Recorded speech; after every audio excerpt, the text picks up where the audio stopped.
have a chance to talk about energy and what has to be done. I really think this is a remarkable point in American history. You have an administration whose policies are wrong on national security grounds, they're wrong on American job-creating grounds, and they're wrong on cost of living grounds. And let me explain what I mean. This is the most anti-American energy administration that we've ever had. And the consequence is you have the highest cost of gasoline in American history. And I think that if you're an editorial writer at the New York Times and you live in a high-rise in Manhattan and you ride the subway to work, it may not occur to you that for most Americans, a high price of gasoline is a real problem, because in fact you don't drive. But if you are the rest of the country, a high price of gasoline and as a consequence of diesel fuel and of heating oil and so forth has a lot of effects. It affects the cost of groceries because everything that's delivered by truck is more expensive. It affects the cost of every plastic. It affects the underlying cost structure for people. I had a woman who came to an event in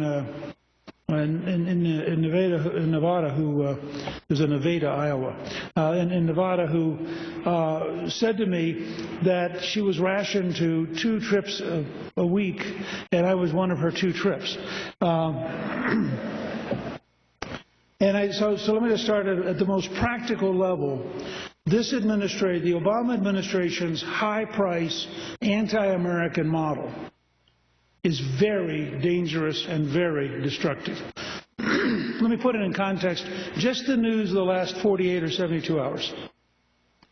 You have an Egyptian government which is threatening to try American hostages, almost an exact repeat of the Jimmy Carter weakness of 1979-1980 with the Iranian hostage crisis. You have a Pakistani government which has arrested the doctor who helped us find bin Laden. Instead of praising the person who helped us find the most wanted terrorist in the world, they've arrested him for cooperating with the United States. You have an Iranian government which has been practicing how to close the Straits of Hormuz, which would skyrocket the price of gasoline and the price of oil.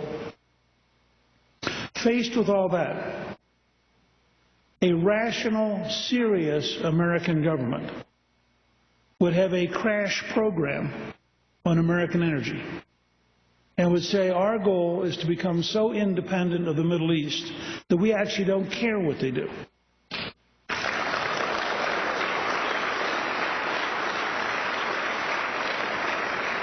And I have a very simple formula for that.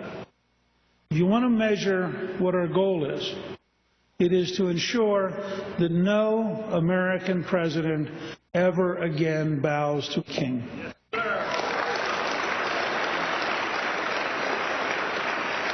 Now, how do we do that? Well, we fundamentally replace whole bureaucracies. I am for closing the Environmental Protection Agency and replacing it with a brand new Environmental Solutions Agency with brand new people.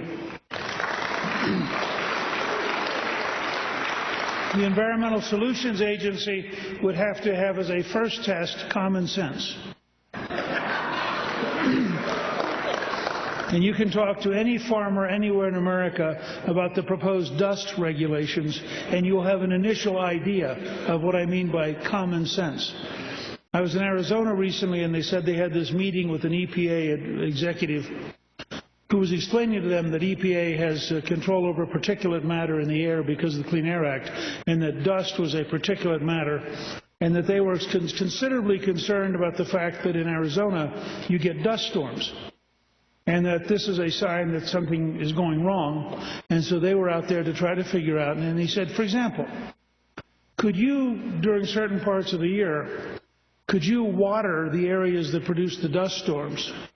And these guys said to him, you know, Arizona is a desert. And it's called a desert because we don't have much water.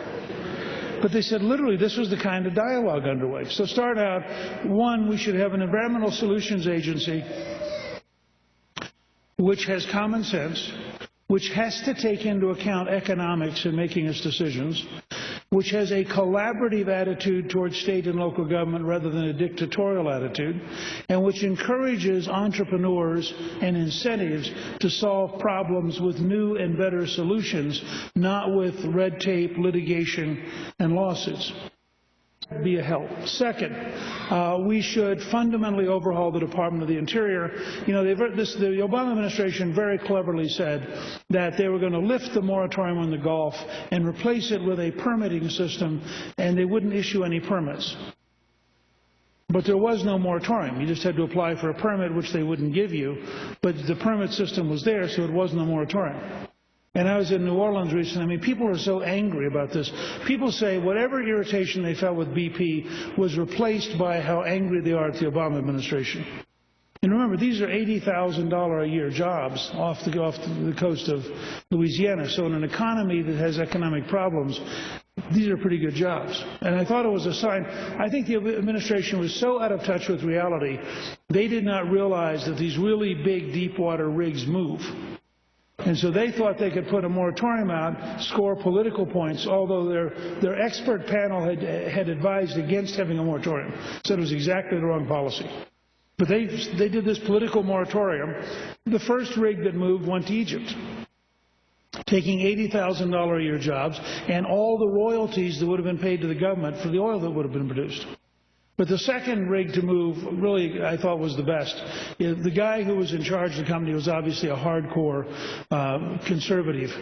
And he issued a press release that said, because of political instability in the United States, we are now going to drill off the Congo. So take that example. Now let me give you one more example. At a time of high unemployment, at a time when we need more American energy to be safer in the world market, the President vetoes the Keystone Pipeline. Now, think about this.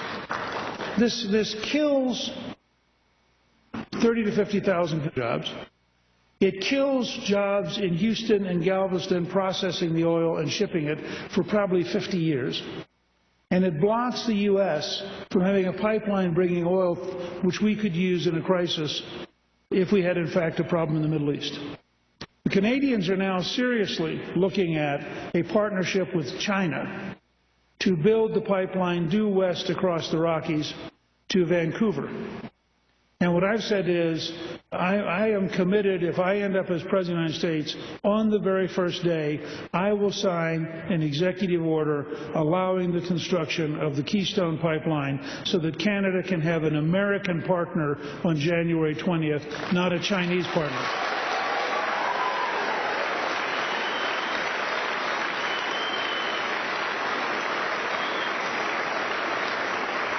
Let me make two other general points about energy, and I'm focusing on oil and gas just because it is so central to the future of the system. I want to make two more points about oil and gas and then one point about electricity.